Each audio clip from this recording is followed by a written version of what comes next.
Internet के अंधेरे कोनों में ना कुछ ऐसी कहानियां दबी हैं जो सच में रातों की नींद उड़ा देती हैं। तो आज के इस एक्सप्लेनर में हम 2024 की 3 सबसे वायरल इंटरनेट हॉरर कहानियों की तह तक जाने वाले हैं।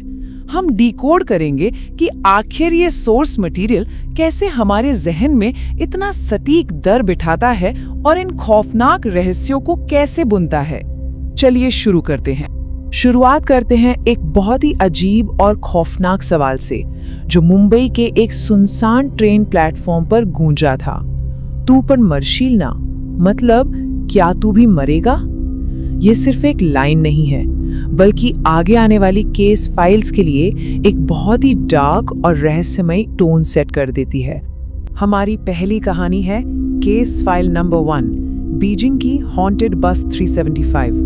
ये नैरेटिव हमें सीधे 1995 के चीन की एक धुंध भरी बिल्कुल सुनसान सड़क पर ले जाता है। ये एक ऐसी अर्बन लेजेंड है जिसने दशकों से इंटरनेट पर रिसर्च करने वालों को पूरी तरह से उलझा कर रखा हुआ है। अब जरा इस टाइमलाइन पर गौर कीजिए। ये एक बिल्कुल नामुमकिन से सफर को दिखाती है। 14 नवंबर की सर्द रात ठीक 2 बजे ये बस अपने आखिरी रूट पर निकलती है। 15 तारीख को इसे ऑफिशियली लापता घोषित कर दिया जाता है। लेकिन कहानी में असली ट्विस्ट तब आता है जब कुछ दिनों बाद ये बस अपने तय रास्ते से पूरे 100 किलोमीटर दूर मिलती है। एक साधारण सा ट्रांजिट रूट इतनी खौफनाक मंजिल तक कैसे पहुंच सकता है? कहानी में टेंशन तब अपने चरम पर पहुंचती है जब सुनसान रास्ते पर बस रुकती है और राजसी लेकिन मैले कपड़े पहने 3 बिल्कुल शांत लोग अंदर चढ़ते हैं। रात के उस भारी सन्नाटे में एक बूढ़ी औरत की नजर अचानक उनके पैरों पर पड़ती है और उसकी रूह कांप जाती है। वो देखती है कि उनके पैर ही नहीं है और उनमें से एक का तो चेहरा भी नहीं है।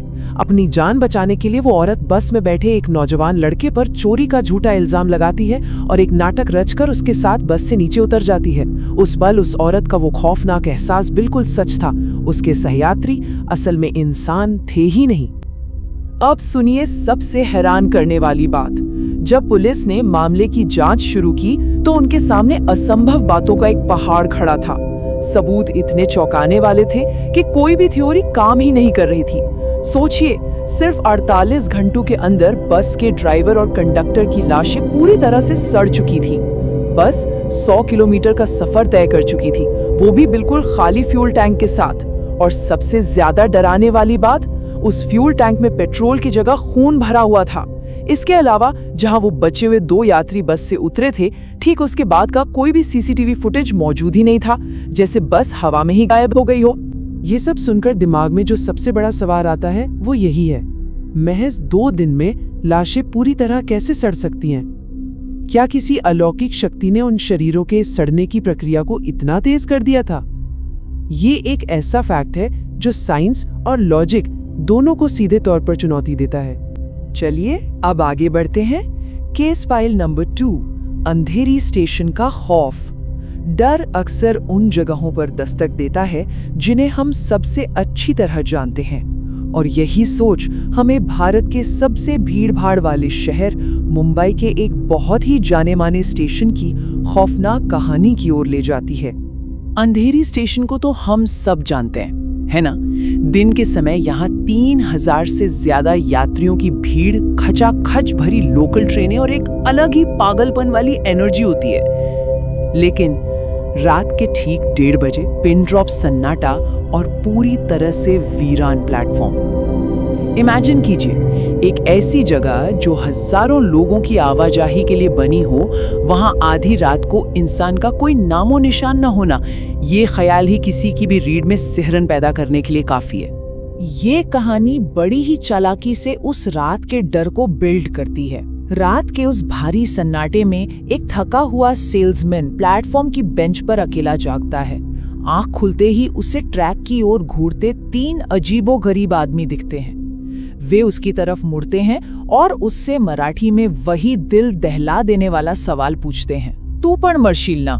लेकिन असली दहशत तो तब फैलती है जब वो घबराया हुआ इंसान स्टेशन की घड़ी की तरफ देखता है। उसे एहसास होता है कि घड़ी की सुइयां रात के 1:30 बजे पर ही रुकी हुई हैं, जैसे समय वही ठहर गया हो और वो हमेशा के लिए उस खाली स्टेशन में कैद हो गया हो। अब ये जो नंबर है ना 2000, ये कोई मामूली नंबर नहीं है। ये मुंबई लोकल नेटवर्क पर हर साल होने वाली अनुमानित मौतों का चौंका देने वाला आंकड़ा है। ये दर्दनाक सच्चाई इस स्टेशन से जुड़ी डरावनी कहानियों को एक बहुत ही डार्क और ऐतिहासिक आधार देती है।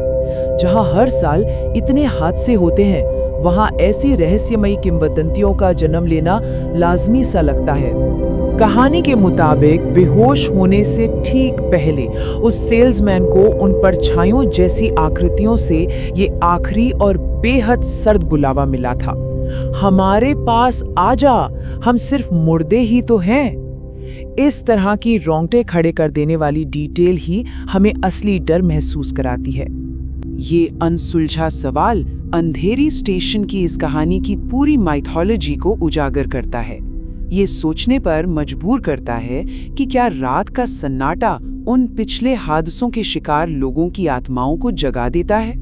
जब जीवित लोगों की भीड़ गायब हो जाती है तो शायद उस खालीपन को भरने के लिए कुछ और ही बाहर आ जाता है। केस फाइल नंबर 3, कोंकण गांव का रहस्य।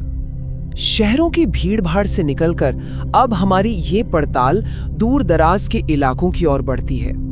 हमारी आखिरी कहानी महाराष्ट्र के कोंकण क्षेत्र की एक बेहद पर्सनल, डार्क लोक कथा और धोखे की कहानी है।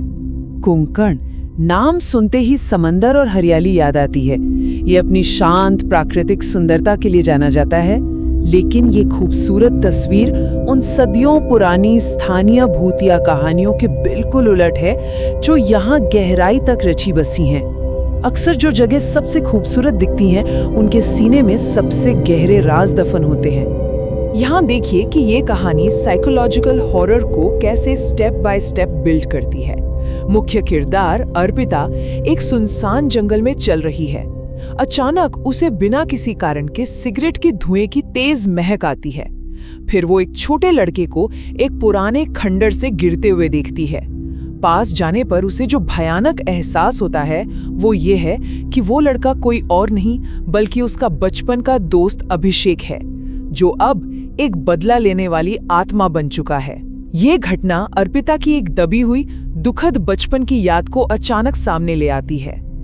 और फिर आता है वो सबसे खौफनाक ट्विस्ट जो किसी भूत से ज्यादा इंसानी फितरत से डराता है। अर्पिता की दादी आखिरकार टूट जाती है और कबूल करती है कि उसने अपनी पोती को उस हादसे के इल्जाम से बचाने के लिए उस छोटे लड़के को अधमरी हालत में ही दफना दिया था। जीवित लोगों को बचाने के लिए एक बेहद खौफनाक सच को हमेशा के लिए जमीन में गाड़ दिया गया। अब इस ट्रेजेडी को देखिए। अभिषेक की आत्मा अपनी दर्दनाक मौत के कारण आज भी वहीं फंसी हुई है। तो सवाल ये उठता है कि अगर सच को किसी के साथ ही दफना दिया जाए तो क्या वो आत्मा कभी शांति पा सकती है, या फिर वो तब तक भटकती रहती है जब तक कि इंसाफ न मिल जाए। तो इन तीनों अलग अलग कहानियों को एक साथ रखकर देखने पर जो सबसे अहम बात समझ आती है वो है अलग थलग या आइसोलेटेड जगहों का साइकोलॉजिकल खतरा। ओरिजिनल क्रिएटर की ये लाइन इस पूरी चर्चा का सार है। जब हजारों लोगों के लिए बनी जगह पूरी तरह से शांत हो जाती है तो वहां जीवित लोगों का कोई कंट्रोल नहीं रहता। ये एक बहुत ही सीरियस वार्निंग है कि आधी रात को सुनसान और वीरान जगहों पर कदम रखते समय हमें कितनी सावधानी बरतनी चाहिए। तो आज के इस एक्सप्लेनर को हम इसी थॉट के साथ खत्म करेंगे। इन कहानियों को डिकोड करने के बाद अगली बार जब आपको कोई खाली रेलवे स्टेशन या सुनसान सड़क थोड़ी ज्यादा ही शांत लगे तो खुद से जरूर पूछिएगा कि उस अंधेरे में असल में कौन इंतजार कर रहा है। क्या रोजमर्रा की जिंदगी के सायों में कुछ अनदेखी ताकतें सच में छिपी हैं? ये एक ऐसा सवाल है जो यकीनन लंबे समय तक आपके जहन में गूंजता रहेगा।